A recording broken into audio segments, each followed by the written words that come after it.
नमस्ते, मैं शैलजा अपने चैनल पर आपका हार्दिक स्वागत करती हूँ। आशा करती हूँ आप सब स्वस्थ एवं प्रसन्न होंगे। आज श्रीमद् भागवत महापुराण के 6वें स्कंद में 11वें अध्याय की कथा है वृत्रासुर की वीरवाणी और भगवत प्राप्ति। तो कथा शुरू करते हैं। श्री सुखदेव जी कहते हैं, परीक्षित असुर सेना भयभीत होकर भाग रही थी। उसके सैनिक इतने अचेत हो रहे थे कि उन्होंने अपने स्वामी के धर्मानुकूल वचनों पर ध्यान न दिया। वृत्रासुर ने देखा कि समय की अनुकूलता के कारण देवता लोग असुरों की सेना को खदेड़ रहे हैं और वह इस प्रकार छिन्न भिन्न हो रही है मानो बिना नायक की हो।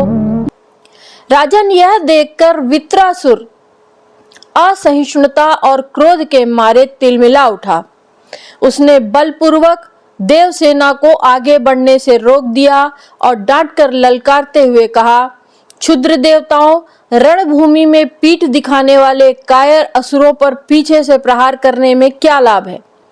ये लोग अपने माँ बाप के मलमूत्र हैं, परंतु अपने को शिव शूरवीर मानने वाले तुम्हारे जैसे पुरुषों के लिए भी तो डरपोकों को मारना कोई प्रशंसा की बात नहीं है और न इससे तुम्हें स्वर्ग ही मिल सकता है। यदि तुम्हारे मन में युद्ध करने की शक्ति और उत्साह है तो अब जीवित रहकर विषय सुख भोगने की लालसा नहीं है तो क्षण भर मेरे सामने डट जाओ और युद्ध का मजा चख लो। सुखदेव जी कहते हैं, परीक्षित वृत्रासुर बड़ा बली था। वह अपने डील डौल से ही शत्रु देवताओं को भयभीत करने लगा। उसने क्रोध में भरकर इतने जोर का सिंहनाद किया कि बहुत से लोग तो उसे सुनकर ही अचेत हो गए। वृत्रासुर की भयानक गर्जना से सब के सब देवता मूर्छित होकर पृथ्वी पर गिर पड़े, मानो उन पर बिजली गिर गई हो। अब जैसे मदोन्मत्त गजराज नरकट का वन रौंद डालता है, वैसे ही रणबांकुरा वृत्रासुर हाथ में त्रिशूल लिए भय से नेत्र बंद किए हुए देवसेना को पैरों से कुचलने लगा। उसके वेग से धरती डगमगाने लगी। वज्रपाणी देवराज इंद्र उसकी यह करतूत सह न सके। जब वह उनकी ओर झपटा तब उन्होंने और भी चिढ़कर अपने शत्रु पर एक बड़ी गदा चलाई। अभी वह असह गदा वृत्रासुर के पास पहुंची भी न थी कि उसने खेल ही खेल में बाएं हाथ से उसे पकड़ लिया। राजन, परम पराक्रमी वृत्रासुर ने क्रोध से आग बबूला होकर उसी गदा से इंद्र के वाहन ऐरावत के सिर पर जोर से गरजते हुए प्रहार किया। उसके इस कार्य की सभी लोग बड़ी प्रशंसा करने लगे। वृत्रासुर की गदा के आघात से ऐरावत हाथी वज्राहत पर्वत के समान तिलमिला उठा। सिर फट जाने से वह अत्यंत व्याकुल हो गया और खून उगलता हुआ इंद्र को लिए हुए 28 हाथ पीछे हट गया। देवराज इंद्र अपने वाहन ऐरावत के मूर्छित हो जाने पर स्वयं भी विषादग्रस्त हो गए। यह देखकर युद्ध धर्म के मर्मज्ञ वृत्रासुर ने उनके ऊपर फिर से गदा नहीं चलाई। तब तक इंद्र ने अपने अमृत स्त्रावी हाथ के स्पर्श से घायल ऐरावत की व्यथा मिटा दी और फिर रणभूमि में आ डटे। परीक्षित, जब वृत्रासुर ने देखा कि मेरे भाई विश्वरूप का वध करने वाला शत्रु इंद्र युद्ध के लिए हाथ में वज्र लेकर सामने आ गया है, तब उसे उनके उस क्रूर पाप कर्म का स्मरण हो आया और वह शोक और मोह से युक्त हो हंसता हुआ उनसे कहने लगा। वृत्रासुर बोला, आज मेरे लिए बड़े सौभाग्य का दिन है कि तुम्हारे जैसा शत्रु, जिसने विश्व रूप के रूप में ब्राह्मण अपने गुरु एवं मेरे भाई की हत्या की, मेरे सामने खड़ा है। अरे दुष्ट, अब शीघ्र से शीघ्र मैं तेरे पत्थर के समान कठोर हृदय को अपने शूल से विदीर्ण करके भाई से उरीण होऊंगा। आहा, यह मेरे लिए कैसे आनंद की बात होगी। इंद्र, तूने मेरी आत्मवेदता और निष्पाप बड़े भाई के, जो ब्राह्मण होने के साथ ही यज्ञ में दीक्षित और तुम्हारा गुरु था, विश्वास दिलाकर तलवार से तीनों सिर उतार लिए। ठीक वैसे ही जैसे स्वर्गकामी निर्दय मनुष्य यज्ञ में पशु का सिर काट डालता है। दया, लज्जा, लक्ष्मी और कीर्ति तुझे छोड़ चुकी है। तूने ऐसे ऐसे नीच कर्म किए हैं जिनकी निंदा मनुष्यों की तो बात ही क्या, राक्षस तक करते हैं। आज मेरे त्रिशूल से तेरा शरीर टूक टूक हो जाएगा। बड़े कष्ट से तेरी मृत्यु होगी। तेरे जैसे पापी को आग भी नहीं जलाएगी। तुझे तो गीध नोच नोच कर खाएंगे। ये अज्ञानी देवता तेरे जैसे नीच और क्रूर के अनुयायी बनकर मुझ पर शस्त्रों से प्रहार कर रहे हैं। मैं अपने तीखे त्रिशूल से उनकी गर्दन काट डालूंगा और उनके द्वारा गणों के सहित भैरवादी भूतनाथों को बलि चढ़ाऊंगा। वीर इंद्र, यह भी संभव है कि तू मेरी सेना को छिन्न भिन्न करके अपने वज्र से मेरा सिर काट ले। तब तो मैं अपने शरीर की बलि पशु पक्षियों को समर्पित करके कर्म बंधन से मुक्त हो महापुरुषों की चरण रज का आश्रय ग्रहण करूंगा। जिस लोक में महापुरुष जाते हैं वहां पहुंच जाऊंगा। देवराज इंद्र, मैं तेरे सामने खड़ा हूं, तेरा शत्रु हूं। अब तू मुझ पर अपना अमोघ वज्र क्यों नहीं छोड़ता। तू यह संदेह न कर कि तेरी गदा निष्फल हो गई। कृपण पुरुष से की हुई याचना के समान यह वज्र भी वैसे ही निष्फल हो जाएगा। इंद्र, तेरा यह वज्र श्री हरि के तेज और दधीचि ऋषि की तपस्या से शक्तिमान हो रहा है। विष्णु भगवान ने मुझे मारने के लिए तुझे आज्ञा भी दी है। इसलिए अब तू उसी वज्र से मुझे मार डाल, क्योंकि जिस पक्ष में भगवान श्री हरि है उधर ही विजय, लक्ष्मी और सारे गुण निवास करते हैं। देवराज इंद्र, भगवान संकर्षण के आज्ञा अनुसार मैं अपने मन को उनके चरण कमलों में लीन कर लूंगा। तेरे वज्र का वेग मुझे नहीं, मेरे विषय भोगरू फंदे को काट डालेगा और मैं शरीर त्याग कर मुनि जनों ने चित गति प्राप्त करूंगा। जो पुरुष भगवान से अनन्य प्रेम करते हैं, उनके निज जन हैं, उन्हें वे स्वर्ग, पृथ्वी अथवा रसातल की संपत्तियां नहीं देते, क्योंकि उनसे परमानंद की उपलब्धि तो होती ही नहीं। उल्टे द्वेष, उद्वेग, अभिमान, मानसिक पीड़ा, कलह, दुख और परिश्रम ही हाथ लगते हैं।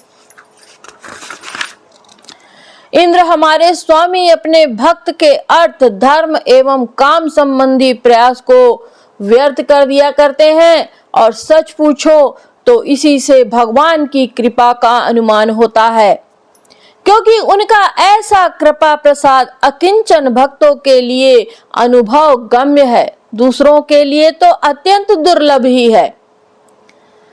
भगवान को प्रत्यक्ष अनुभव करते हुए वृत्रासुर ने प्रार्थना की, प्रभु आप मुझ पर ऐसी कृपा कीजिए कि अनन्य भाव से आपके चरण कमलों के आश्रित सेवकों की सेवा करने का अवसर मुझे अगले जन्म में भी प्राप्त हो। प्राण वल्लभ, मेरा मन आपके मंगलमय गुणों का स्मरण करता रहे, मेरी वाणी उन्हीं का गान करे और शरीर आपकी सेवा में ही संलग्न रहे। सर्व सौभाग्य निधे, मैं आपको छोड़कर स्वर्ग, ब्रह्मलोक, भूमंडल का साम्राज्य, रसातल का एक छत्र राज्य, योग की सिद्धियां, यहाँ तक कि मोक्ष भी नहीं चाहता। जैसे पक्षियों के पंखहीन बच्चे अपने माँ की बाट जोहते रहते हैं, जैसे भूखे बछड़े अपनी माँ का दूध पीने के लिए आतुर रहते हैं, जैसे वियोगिनी पत्नी अपने प्रवासी प्रियतम से मिलने के लिए उत्कंठित रहती है, वैसे ही कमल नयन मेरा मन आपके दर्शन के लिए छटपटा रहा है। प्रभु मैं मुक्ति नहीं चाहता। मेरे कर्मों के फलस्वरूप मुझे बार बार जन्म मृत्यु के चक्कर में भटकना पड़े, इसकी परवाह नहीं, परंतु मैं जहाँ जहाँ जाऊं, जिस जिस योनि में जन्मूं, वहाँ वहाँ भगवान के प्यारे भक्त जनों से मेरी प्रेम मैत्री बनी रहे। स्वामिन मैं केवल यही चाहता हूँ कि जो लोग आपकी माया से देह गेह और स्त्री पुत्र आदि में आसक्त हो रहे हैं, उनके साथ मेरा कभी किसी प्रकार का संबंध ना हो। अब षष्टम स्कंद के अत 12वां अध्याय अर्थात 12वें अध्याय में वृत्रासुर के वध की कथा है। श्री सुखदेव जी कहते हैं, राजन वृत्रासुर रणभूमि में अपना शरीर छोड़ना चाहता था, क्योंकि उसके विचार से इंद्र पर विजय प्राप्त करके स्वर्ग पाने की अपेक्षा मरकर भगवान को प्राप्त करना श्रेष्ठ था। इसलिए जैसे प्रलय कालीन जल में कैटभासुर भगवान विष्णु पर चोट करने के लिए दौड़ा था, वैसे ही वह भी त्रिशूल उठाकर इंद्र पर टूट पड़ा। वीर वृत्रासुर ने प्रलयकालीन अग्नि की लपटों के समान तीखी नोकों वाले त्रिशूल को घुमाकर बड़े वेग से इंद्र पर चलाया और अत्यंत क्रोध से सिंहनाद करके बोला, पापी इंद्र, अब तू नहीं बच सकता। इंद्र ने यह देखकर वह भयंकर त्रिशूल ग्रह और उल्का के समान चक्कर काटता हुआ आकाश में आ रहा है, किसी प्रकार की अधीरता प्रकट नहीं की और उस त्रिशूल के साथ ही वायु किनाग के समान वृत्रासुर की विशाल भुजा अपने 100 गौठों वाले वज्र से काट डाली। एक बाह कट जाने पर वृत्रासुर को बहुत क्रोध हुआ। उसने वज्रधारी इंद्र के पास जाकर उसकी ठोड़ी में और गजराज ऐरावत पर परिघ से ऐसा प्रहार किया कि उनके हाथ से वह वज्र गिर पड़ा। वृत्रासुर के इस अत्यंत अलौकिक कार्य को देखकर देवता, असुर, चारण, सिद्धगण आदि सभी प्रशंसा करने लगे, परंतु इंद्र का संकट देखकर वे ही लोग बार बार हाय हाय कहकर चिल्लाने लगे। सुखदेव जी कहते हैं, परीक्षित वह वज्र इंद्र के हाथ से छोड़कर वृत्रासुर के पास ही जा रहा था, इसलिए लज्जित होकर इंद्र ने उसे नहीं उठाया। तब वृत्रासुर ने कहा, इंद्र तुम वज्र उठाकर अपने शत्रु को मार डालो, यह विषाद करने का समय नहीं है। देखो, सर्वज्ञ सनातन आदि पुरुष भगवान ही जगत की उत्पत्ति, स्थिति और प्रलय करने में समर्थ हैं। उनके अतिरिक्त देहाभिमानी और युद्ध के लिए उत्सुक आत्ताइयों को सर्वदा जय ही नहीं मिलती। वे कभी जीतते हैं तो कभी हारते हैं। वे सब लोक और लोकपाल जाल में फंसे हुए पक्षियों की भांति जिसकी अधीनता में विवश होकर चेष्टा करते हैं, वह काल ही सबकी पराजय जय पराजय का कारण है। वही काल मनुष्य के मनोबल, इंद्र बल, शरीर बल, प्राण, जीवन और मृत्यु के रूप में स्थित है। मनुष्य उसे ना जानकर जड़ शरीर को ही जय पराजय आदि का कारण समझता है। इंद्र जैसे काठ की पुतली और यंत्र का हरिण नचाने वाले के हाथ में होते हैं, वैसे ही तुम समस्त प्राणियों को भगवान के अधीन समझो। भगवान की कृपा प्रसाद के बिना पुरुष, प्रकृति, महतत्व, अहंकार, पंचभूत, इंद्रिया और अंतःकरण चतुष्ट, ये कोई भी इस विश्व की उत्पत्ति आदि करने में समर्थ नहीं हो सकते।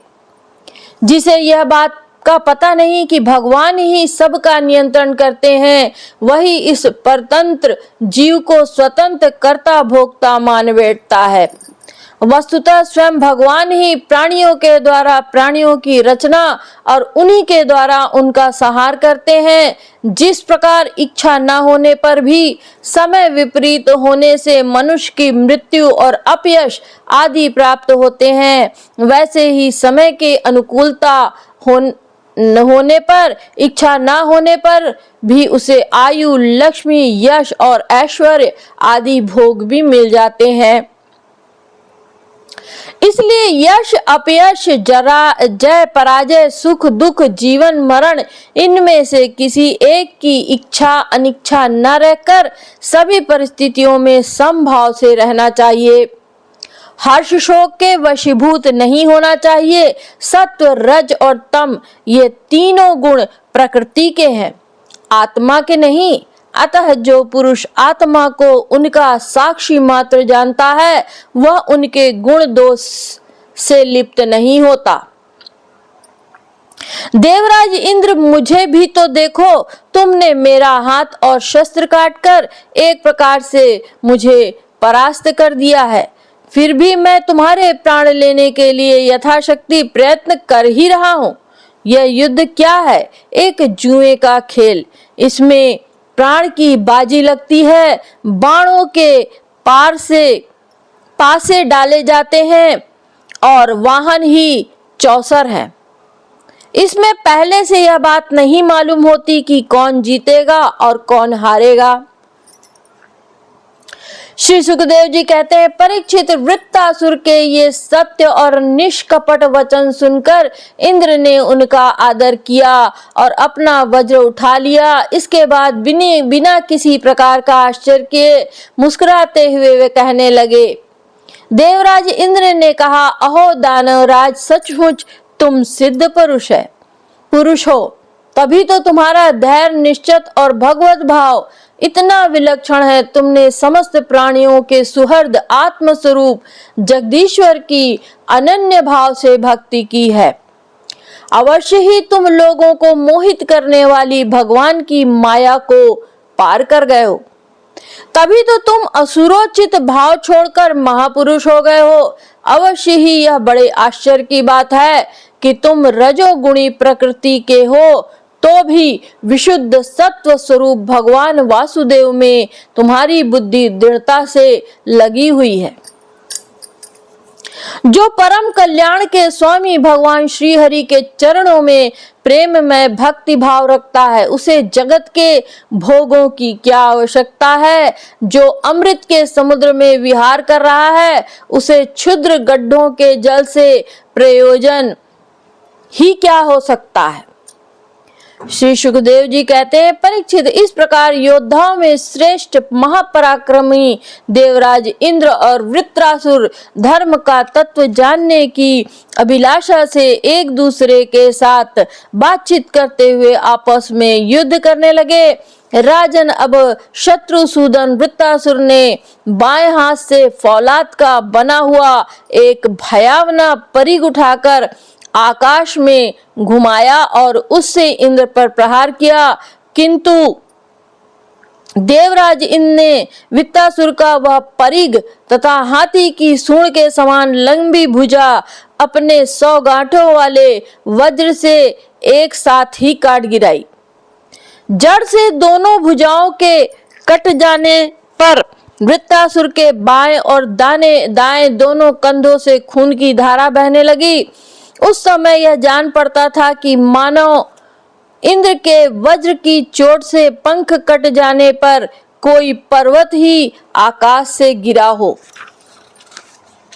अब पैरों से चलने फिरने वाले पर्वतराज के समान अत्यंत दीर्घकाय वृत्तासुर ने अपने ठोड़ी को धरती से और ऊपर के होंठ को स्वर्ग से लगाया और आकाश के समान गहरे मुंह, सांप के समान भयावनी जीव और अपने मृत्यु के समान कराल दाढ़ों से मानो त्रिलोकी को निगलता अपने पैरों की चोट से पृथ्वी को रौंदता और प्रबल वेग से पर्वतों को उलटता पुलटता जब इंद्र के पास आया और उन्हें उनके वाहन ऐरावत हाथी के सहित इस प्रकार लील गया जैसे कोई परम पराक्रमी अत्यंत बलवान अजगर हाथी को निगल जाए।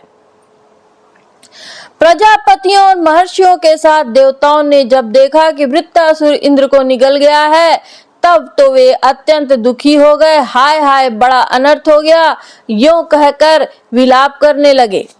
बल दैत्य का संहार करने वाले देवराज इंद्र ने महापुरुष विद्या नारायण कवच से अपने को सुरक्षित कर रखा था और उनके पास योग माया का बल था, इसलिए वृत्तासुर के निगल लेने पर उसके पेट में पहुंचकर भी वे मरे नहीं। उन्होंने अपने वज्र से उसकी कोख फाड़ डाली और उसके पेट से निकलकर बड़े वेग से उनका पर्वत शिखर के समान ऊंचा सिर काट डाला। सूर्यादि ग्रहों की उत्तरायण दक्षिणायन रूप गति में जितना समय लगता है, उतने दिनों में अर्थात 1 वर्ष में वृत्र वध का योग उपस्थित होने पर घूमते हुए उस तीव्र वेगशाली वज्र ने उसकी गर्दन को सब ओर से काटकर भूमि पर गिरा दिया।